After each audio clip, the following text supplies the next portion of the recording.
Bila ada orang berkata, kamu jangan kaji-kaji agama kami, jangan bahas-bahas agama kami, urus sajalah agama kamu, lakum dinukum waliyadin, kami tidak mungkin membahas agama kamu kalau Allah tidak menyebutkannya dalam Al-Quran.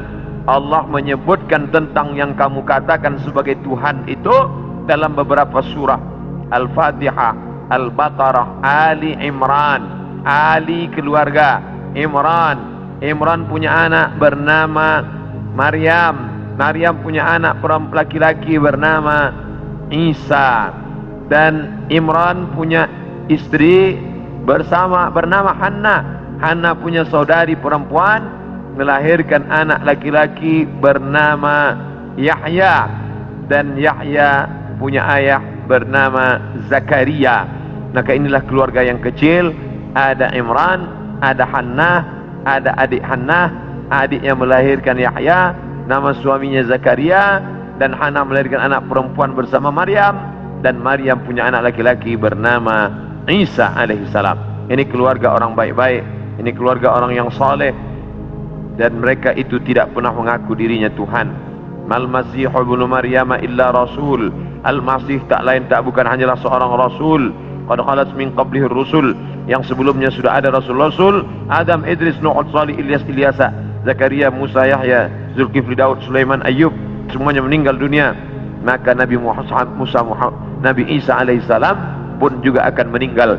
Hanya saja dia meninggal tidak seperti Nabi yang lain, hidupnya habis berakhir. Nabi Isa akan datang sekali lagi dan dia akan menghancurkan salib-salib. Berikutnya, wa yaqtulul khinzir, dia akan membunuh babi. Apa makna membunuh babi? Kerana mereka menghalalkan babi, seakan-akan babi itu halal, padahal Nabi Isa tidak makan babi. Lalu siapa yang merubah ajaran Isa sehingga mereka menghalalkan babi? Maka yang merubah adalah Paulus. Kata Paulus, sejak Isa disalib menebus dosa manusia, maka semua binatang menjadi halal. Begitu juga dengan khitan.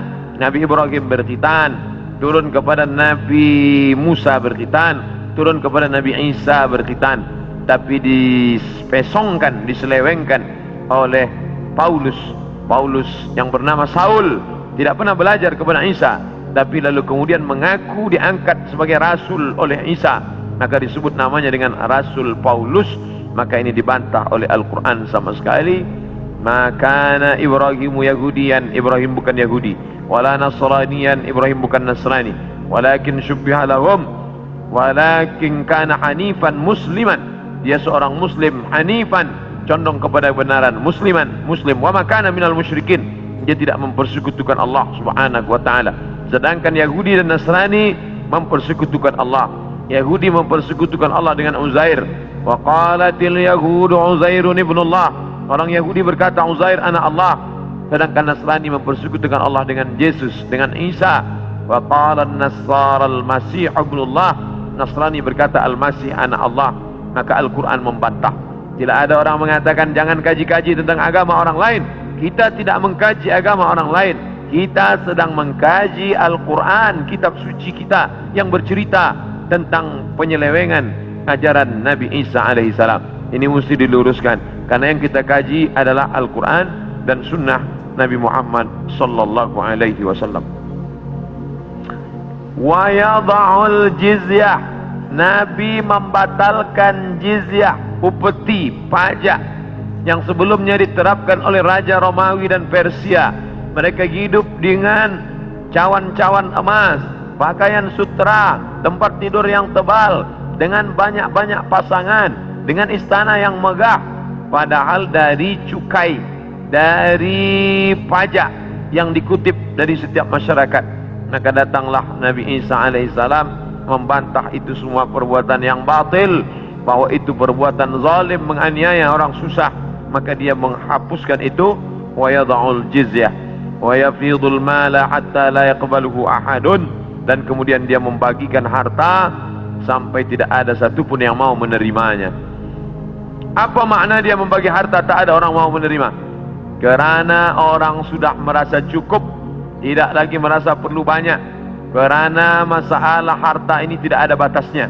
Lau kana li bani Adam wadiyan min dhahab, seandainya manusia itu memiliki satu lembah daripada emas, ini ada bukit, di sini ada bukit, ada tanah yang turun ke bawah, tempat bercocok tanam, lalu kemudian berubah dia menjadi emas, maka manusia tidak pernah berkata cukuplah emas yang banyak ini, tidak, tapi dia akan berkata mana lagi, mana lagi. Dia terus meminta, walan tamla fahu illa turab, sampai mulutnya diisi tanah, masuk ke liang lahat, barulah dia merasa cukup, barulah dia katakan enough, baru dia katakan cukup, tidak lagi lebih daripada ini.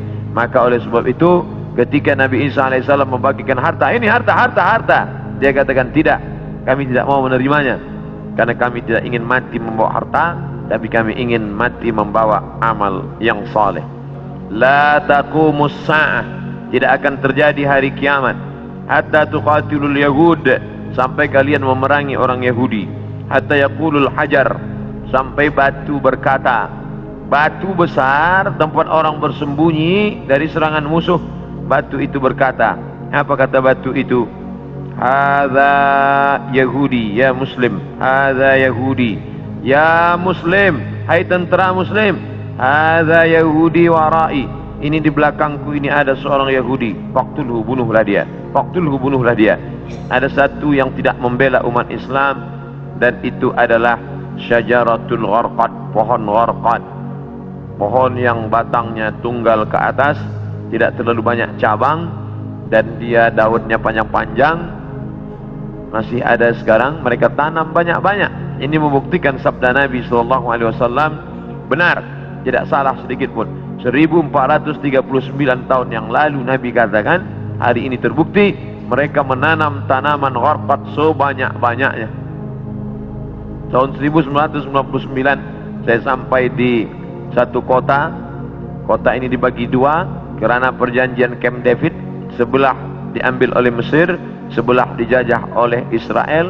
Tampaklah tentara-tentara berjaga di perbatasan, maka Rafah, nama kota tersebut Rafah, maka kita bisa melihat menghijau, sementara yang di Mesir ini menguning gurun pasir, sedangkan yang di sana menghijau. Kenapa hijau? Mereka tanam pohon gharqad. Nabi sudah mengatakan itu 14 abad yang lalu, bahwa mereka akan bersembunyi di balik pohon gharqad. Subhanallah, Masya Allah, Tabarakallah. Mereka bersembunyi di belakang batu. Batu berkata, ya Muslim, hai tentera Muslim, ada Yahudi di belakangmu, ini di belakangku ada Yahudi, faqtulu, bunuhlah dia. Oleh sebab itu maka ini hadis mukjizat Nabi SAW luar biasa.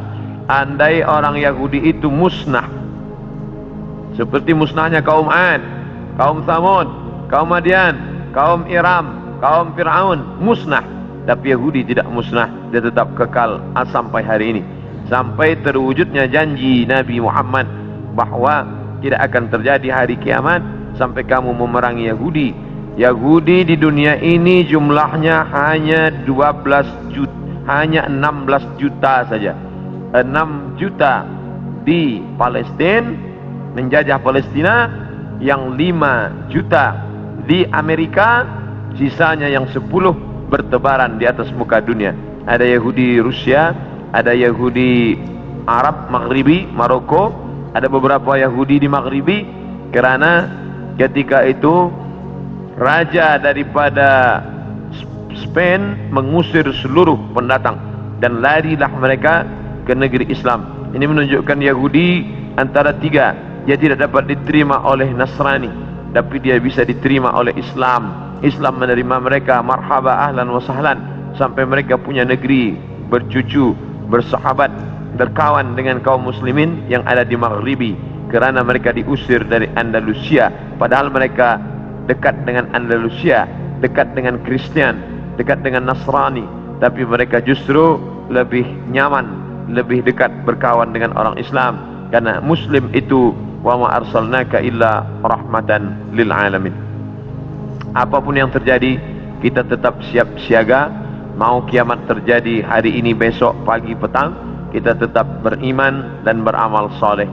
Maka saya tidak menjelaskan secara panjang lebar tentang masalah satu persatu, tapi kita kaji berdasarkan beberapa hadis-hadis Nabi Muhammad sallallahu alaihi wasallam. Yas'alunaka 'anis sa'ah, mereka bertanya kepadamu tentang hari kiamat. Qul la yujalliha illa liwaqtiha, la yujalliha liwaqtiha illa hu, tidak ada yang dapat mengetahui waktunya kecuali Allah Subhanahu wa taala. Adapun ada orang mengatakan tak sampai 1500, hanya sekitar beberapa tahun lagi, itu ijtihad dia.